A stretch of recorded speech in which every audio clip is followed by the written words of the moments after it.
नमस्कार सभी प्यारे बच्चे को। आज हम कक्षा 6 विषय सामाजिक विज्ञान के अंतर्गत हिस्ट्री की जो हमारी किताब है उसका अध्याय नंबर 5 क्या बताती है हमें किताबें और खबरें, इस अध्याय के अंदर आज हम चर्चा करने वाले हैं, जिसके अंदर प्राचीनतम जो कुछ किताबों के नाम दिए गए होंगे, कुछ ऐसे खबर से हमको जानकारी मिलती होगी, वो हमें आज इस अध्याय के अंदर हम जानकारी हासिल करेंगे। तो शुरू करते आज का इस अध्याय। जो विद्यार्थी हमारे चैनल को सब्सक्राइब नहीं किया वो सब्सक्राइब कर ले, और ताकि आने वाले समय में ऐसी मज़ेदार जो आपको जानकारी है इस चैनल के माध्यम से आपको मिलती रहे। तो चलो बच्चों शुरू करते आज की अध्याय के बारे में। देखो वहाँ पे एक शुरू में ही हमारी किताब के अंदर पुस्तकालय में मेरी, यहाँ पे मेरी जो एक लड़की का नाम है, बाजू में छोटी सी लड़की दी गई, चित्र भी दिया है, उनका नाम है। अब क्या होता है कि जैसे समय पता है स्कूल में हम रहते, पीरियड चेंज होता है तो स्कूल की घंटी बजती है और उनका एक पुस्तकालय का जो पीरियड होता है वो शुरू होता है। तो सभी बच्चे हैं अब है ना, शिक्षक अपने छात्रों को साथ में लेकर पुस्तकालय की तरफ जा रहे हैं और वहाँ पे गए। तो जैसे ही वहाँ पे सब बच्चे गए, उसमें मेरी भी थी। मेरी ने देखा कि वहाँ पे बहुत सारे काफ़ी मात्रा में क्या था, जो कमरा था वो बड़ा था। हमें पता है कि हमारी कक्षा की तुलना में जो पुस्तकालय का जो रूम होता है बड़ा होता है, और सारा चारों तरफ वहाँ पे किताबें भरी हुई थी। वहीं पे कोने में एक अलमारी थी, जहाँ पे छोटी मोटी किताबें, बड़ी बड़ी किताबें थी वहाँ पे भरी थी। मेरी को एक अलमारी खोलने की कोशिश करते हुए शिक्षक ने कहा, जैसे वहाँ खोलने की कोशिश कर रही तब क्या कहा, उस अलमारी में अलग अलग धर्मों से जुड़ी हुई महत्वपूर्ण किताबें, क्या तुम्हें मालूम है कि हमारे पास में वेदों का भी एक संग्रह है। अब ये बताया तो अब जो मेरी थी वो थोड़ी कंफ्यूज हो गई कि ये वेद क्या होता है ना। तो अब ये वेदों के बारे में अब जानकारी है हम हासिल करते हैं। देखो ये मेरी है, जो फोटो भी दिया गया, उसकी तस्वीर दी गई है। अब सोचती है कि ये वेद क्या है। अब वेद के बारे में जानकारी हम लेते हैं। हमारा पहला ही जो टॉपिक है, दुनिया के प्राचीनतम ग्रंथों में एक। हमें पता है कि वेद 4 है ना, कि ऋग्वेद, सामवेद, यजुर्वेद और अथर्ववेद, ये कुल 4 वेद है। सबसे पुराना इन चारों में से जो वेद है वो है ऋग्वेद, जिसकी रचना है करीबन 3500 साल पहले हुई है।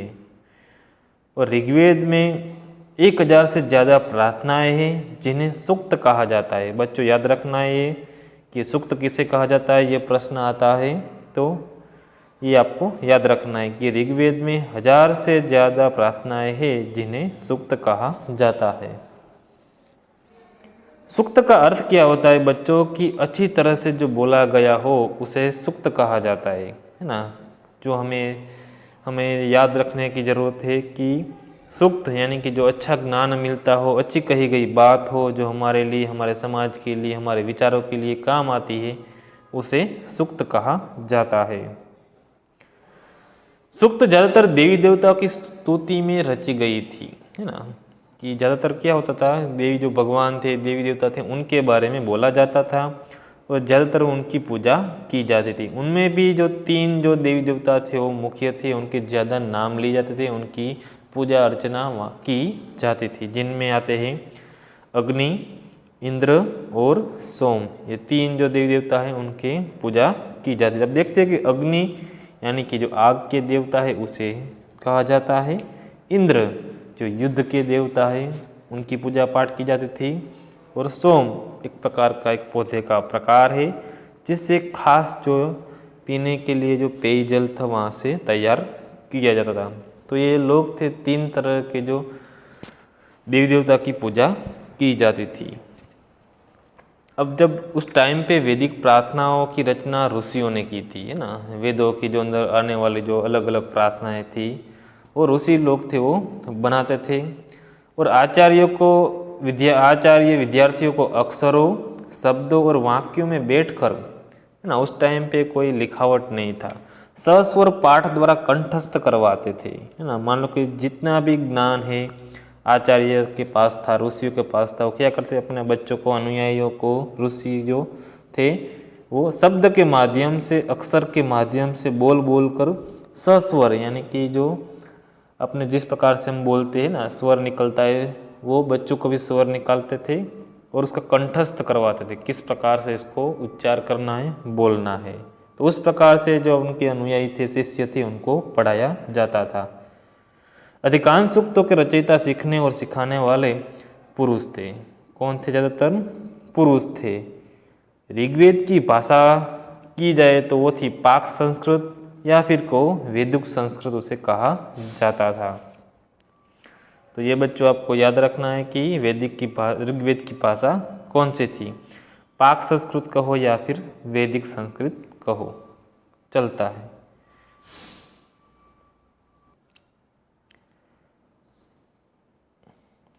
आज हम जिन किताबों को पढ़ते हैं, है ना, हम जो हमारे पास अभी कक्षा में हमें दी गई है, वो क्या है कि लिखी हुई और छापी गई है ना। क्योंकि पहले के ज़माने में जब ये उस टाइम पे ऋग्वेद की बात की जाए, उस टाइम पे कोई ऐसा कोई वहाँ लिखावट या फिर कोई छापने का कोई मशीन था नहीं, इसलिए लोग उनको सस्वर जितना ज्ञान था उनको बोलकर बताया जाता था। ऋग्वेद का उच्चारण किया जाता था और श्रवण किया जाता था, न कि पढ़ा जाता था, क्योंकि उनके पास कोई ऐसा स्रोत ही नहीं था कि जिससे वो पढ़े और अपने ज्ञान को बढ़ावा कर सके, है ना। कि जिनके पास जितना ज्ञान था उसका उच्चारण करना था और याद रखना था।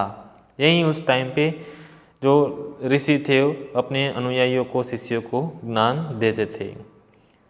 रचना की गई सदियों के बाद, है ना, जिसे प्रकार से उनके ऋग्वेद के अंदर जो अलग अलग प्रार्थनाएं थी उनको पहली बार लिखा गया और छापने का काम तो 200 साल पहले मुश्किल से हुआ ना। क्योंकि जब ये पढ़ाई जो शुरू हुई उस टाइम पे, ऋग्वेद के टाइम पे, उसके 200 साल पहले करीब ही वहाँ पे छापने का काम शुरू हुआ। यानी कि बहुत सारी उस टाइम की जो जानकारी होगी वो इतनी आसानी से हमको मिल नहीं पाई होगी, है ना। काफ़ी सारी जैसी जानकारी होगी, प्रार्थनाएं होगी, उस समय की जो घटनाएं होगी वो हमें 200 साल बाद तो करीबन कुछ न कुछ अंशों में वो गायब हो जाती है, याद नहीं रह पाती है। तो हमारी पाठ्य पुस्तक में भी दिखा है कि संस्कृत और अन्य भाषाएं भी वहाँ पे जो एक चित्र दिया गया, लेख दिया गया है कि जो हमें पता है कि संस्कृत भाषा है जो भारतीय की भाषा कही जाती है। भारतीय यानी कि भारत और यूरोप से बनी उनका हिस्सा है, क्योंकि उसमें जो हमारी भारत की भाषा है असमिया, गुजराती, हिंदी, कश्मीरी और सिंधी जैसे, और एशियाई की भाषा फारसी और यूरोप की जो भाषा है जैसे अंग्रेजी, फ्रांसीसी, जर्मन, यूनानी, स्पेनिश, इन सभी से जुड़ी हुई है। इसीलिए उन्हें एक भाषा परिवार कहा जाता है, क्योंकि ये पूरा भाषाओं से बनकर ये संस्कृत जो हमारी भाषा है वो बनी है। लेकिन के आरंभ में इनमें कोई पास शब्द नहीं था। उदाहरण के लिए मात्र, जिसको संस्कृत से शब्द लिया गया है, और माँ हिंदी में उसे बोला जाता है, और मदर अंग्रेजी शब्द में बोला जाता है ना। तो ये क्या है, पूरा जो हमारी जो भाषा है वो क्या है, सबसे लेकर बनाई गई है, समानता को लेकर मिश्र करके वो बनाई गई है। अब क्या है कि इनमें भी क्या है, एक समानता नजर आती है ना। क्योंकि हर एक अलग भारत देश के अंदर देखो भाषा एक परिवारों को बोला जाता है ना। अलग अलग पूर्वोत्तर देश के अंदर देखो तिब्बत बर्मा है, उनकी भाषा अलग है, बोली जाती है। हमारे साउथ के देखो अंदर तेलुगु, कन्नड़, मलयालम है ना, वो भी एक द्रविड़ भाषा का एक परिवार है ना। तो एक अलग अलग पूरे क्षेत्र के अंदर अलग अलग भाषाएं बोली जाती है। अब आगे देखते हैं इतिहासकार ऋग्वेद का अध्ययन कैसे करते हैं। हमें पता है जो चार वेद है उसमें से सबसे प्राचीन जो वेद कौन सा है, ऋग्वेद है, जिसकी जो लगभग 3500 साल पहले शुरू हुई थी। अब देखो इतिहासकार थे वो किस प्रकार से अध्ययन करते थे। इतिहासकार पुरातत्व वेदों की तरह अतीत के बारे में जानकारी इकट्ठा करते थे ना। पहले के समय में किस प्रकार से ऋग्वेद की रचना हुई थी, कौन कौन से उसमें शब्द थे, क्या क्या जानकारी मिलती थी, कितनी प्रार्थनाएं थी, ऋषि क्या करते थे, उनके जो आचार्य थे किस प्रकार से पढ़ाते थे, वो जानने की कोशिश करते थे, इकट्ठा करते थे। इतिहासकार भौतिक अवशेषों के अलावा, यानी कि जो फिजिकल फीचर्स उनको मिलते हैं, फोसिल्स मिलते हैं, उनके अलावा लिखित स्रोत यानी कि जो रिटर्न जो कुछ उनको एविडेंस मिलते थे उनका भी उपयोग करते थे। ऋग्वेद के कुछ सूक्त वार्तालाप के रूप में है ना, जो भी कुछ उस टाइम पे अच्छी अच्छी का बात थी वो किसी थी, वार्तालाप में थी। जहाँ पे एक एग्जाम्पल दिया गया हमें कि विश्वामित्र नामक ऋषि जो थे, सॉरी यहाँ ऋषि थोड़ा वैसा लिखा स्पेलिंग, और देवियों के बीच में कुछ वहाँ पे पूजित जो दो नदियाँ थी, उसका एक नाम है व्यास और दूसरा है सतलुज, के बीच यहाँ एक संवाद एक ऐसे ही सूक्त का अंश है ना। आप देखते हैं कि उस संवाद के अंदर कैसी वहाँ पे बातें की जा रही थी। देखो वहाँ पे एक लिखा है नीचे कि दो नदियाँ है, देखो यहाँ पे जो सतलज और ब्यास, जो हमारे सिंधु नदी इसकी जो है पूरी चैनल वहाँ पे उसके जाकर उसमें मिल जाती है। जो थार जो उसका रण है उसके ऊपर सतलुज और उसके आगे व्यास नदी इसमें दी गई है। अब देखो ये है कि ऋग्वेद की पांडुलिपि का एक पन्ना दिया गया है जो मुश्किल से पढ़ा जाता है ना, इतना आसान नहीं है, क्योंकि उस टाइम पे सभी भाषाओं को मिश्र करके उस टाइम पे बनाया गया था, जिनको इतना आसान नहीं कि पढ़ा जाए। अब देखो संवाद की बात कर रहे थे व्यास और सतलुज की, तो दो नदी थी और ये विश्वामित्र ऋषि, उनके बीच में देखो बातचीत क्या होती है। तो विश्वामित्र ऋषि कहते हैं कि हे नदियों कि आपके अलग अलग चीज क्षेत्र से, जगह से कि जमीन को चाटती हुई, दमकती हुई, अपने फुर्तीली ताकत की चाल से पहाड़ों से नीचे आती है। हमें पता है नदी कहाँ से आती है, बहती है, तो पहाड़ों के गुजरते हुए मैदानी भाग के अंदर आती है। उनके पास स्फूर्ति ताकत रहती है ना, कि रथ की तरह वो भागती रहती है और जो जल है वो परिपूर्ण होकर एक दूसरे से मिल जाना चाहती है ना। जितने भी उसके रास्ते में कंकड़ आए, पत्थर आए, रास्ते देखो अंदर कांटे हो या फिर कोई ऐसी भी जो मिट्टी हो, उनसे मिलकर नीचे की तरफ वो बहती है। तो नदियाँ क्या कहती है कि जल से तो हम के परिपूर्ण देवताओं के बनाए रास्ते पर चलती है ना, जो भगवान ने बनाए उसी रास्ते से हम चलती है।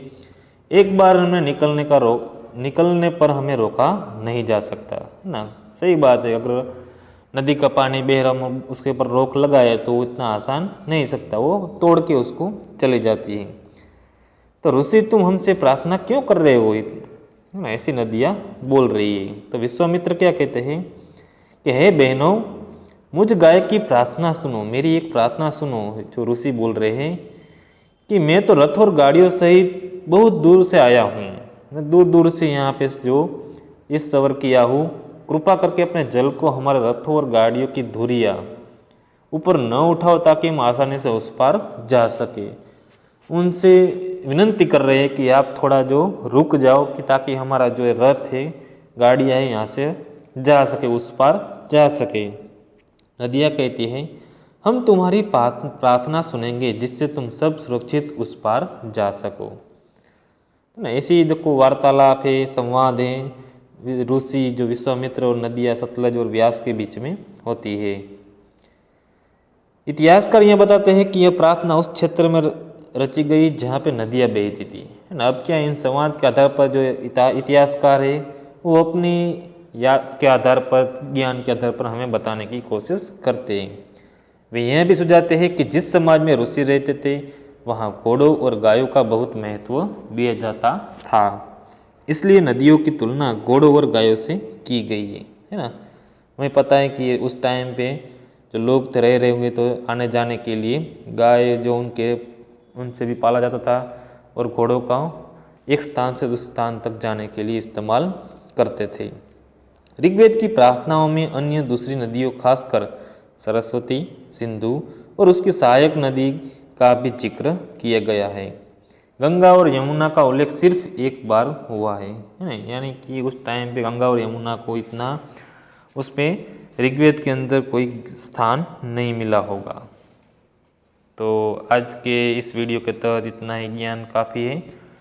आगे हम शेष भाग है उसकी जो पार्ट 2 में हम चर्चा करेंगे। हमारे चैनल को सब्सक्राइब करो ताकि आपकी जो नोटिफिकेशन है वो मिलती रहे। आभार।